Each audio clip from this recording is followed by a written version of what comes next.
So Andrew, this is the 101st Walkerburn Sevens. Everyone rallied round after the issues that Walkerburn had, and now 1 year later you're ready to go again.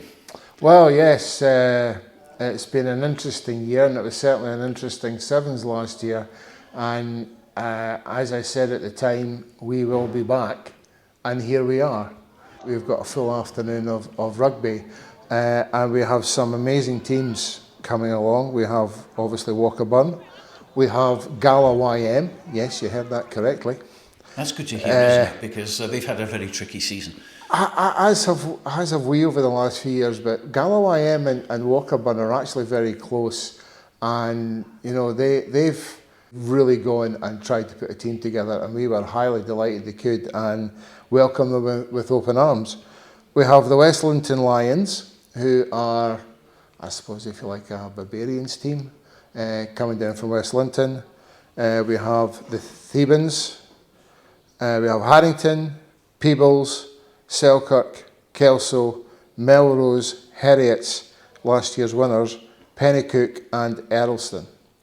And Melrose are bringing along some star players. Yes, I've heard Scott White be mentioned, Graham Dodds, we've heard Callum Anderson and Cheggs as well, Ian Chisholm, so that's fantastic. And Heriots are bringing down the strong team, they won it last year, and I believe Selkirk are also bringing a strong team. So it bodes well for a good afternoon of open rugby.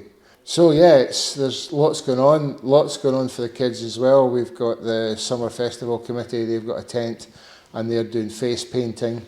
I believe Pennycook actually have their own line now because they took advantage of that last year. So yeah, as I say, there's a lot going on. We're just hoping for reasonable weather and we're hoping for a good turnout. This is very important, this day for us. Absolutely, and it's called the Prince of the Sevens, which is lovely, I think, because Kings of the Sevens done and dusted, and you always bring the curtain down on a very, very long season, which is almost extended into June, as you mentioned. Yes. But it's one that everyone looks forward to, and a lot of the clubs will bring some of their star players along because they just want that one final thing, and it's a fantastic place, isn't it? I don't think you can find a better place to play rugby, and you know, anywhere. I just think it's an amazing place. I'm looking forward to seeing that same site of everything ready and the flags flying. And it's such an important event, as you say, for the club, because I mean, this will kind of keep you going throughout the next season. Yes, that's true. We're hopeful that a year on we're a bit more organised and a bit more experienced at doing the non-rugby side. Because you said last year to me that it was important to get the club used, involve the community, and this is obviously what's happening. It's slow, but yes, it is happening, and we're very pleased with the way it's going. The end goal obviously is to try and get Walkerburn back into the leagues again, presumably as an East League 3 team. We've seen Gala YM pull out mid-season. Wouldn't it be great to have both of you back in the East League again? But how far off are we from that? In all honesty, I think we're a little bit away from that yet. My personal thoughts are that there is a smaller pool of players throughout Scotland, and that there's different sports, taking up people's time, and I just think it's more and more difficult to try and get people. We have had some interest, but not enough for a full 15, and I think it's something we just need to work away at. What happens with the players, like the Walkerburn players who want to play a game at the moment? Are they just joining up with other clubs and want to come back? Or what we've told them to do is that if they, because we don't have a team, they should go and find a team and play for them, and then if we can raise a sevens for the Walkerburn Sevens, or if you can raise a 15, then we will get back in touch with them. And of course, they may decide they're happy where they are. And, that's with our blessing. But yeah, it's important that these guys are playing rugby somewhere.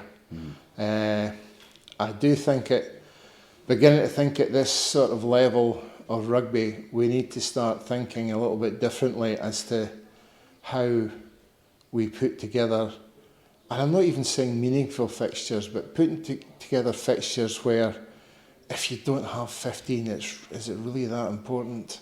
You know, if people are out running about on the pitch, enjoying the game, you know, getting fit, then surely that's a bit more important. I mean, rugby, as I grew up, was hard on the pitch, but then it was a great social side to it as well.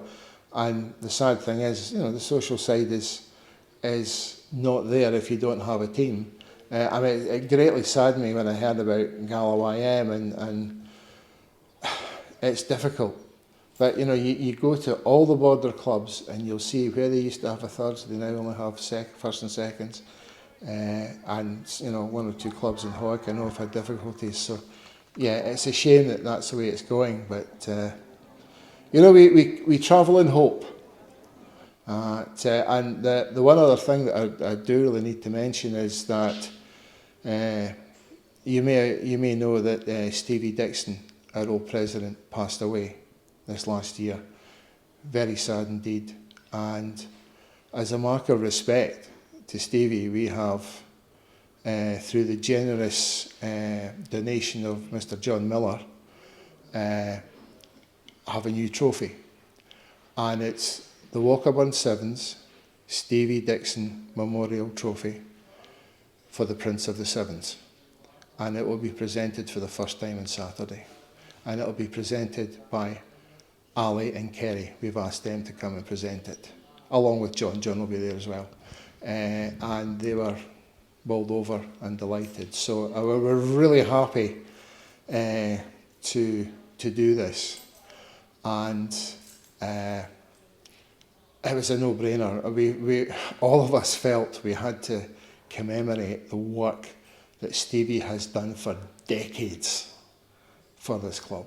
So we feel that's a fitting tribute to him. So a brand new cup on Saturday. Fantastic. And of course, if anyone needs an incentive to keep things going, there you are, you've got it. That's right. Well, I know how much the cup cost, and it was like, listen, this is how much it's cost. We're here for a while.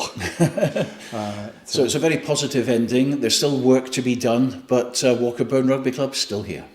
Still here, alive and kicking, and always will be.